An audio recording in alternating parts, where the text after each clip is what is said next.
একদিন হঠাৎ হাতে হাত ঠেকা, মনেতে জাগে ভালোবাসা, না বলা ওই কিছু কথা, আফসোসে তাই আজও বাঁচা।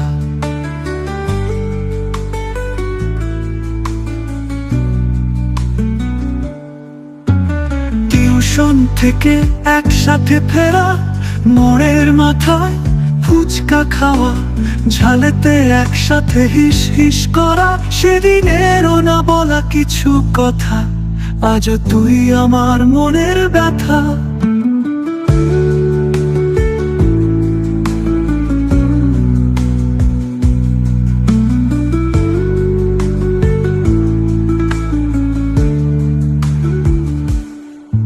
একই সাথে কলেজ যাওয়া, ট্রামে করে বাড়ি ফেরা, আঙুলে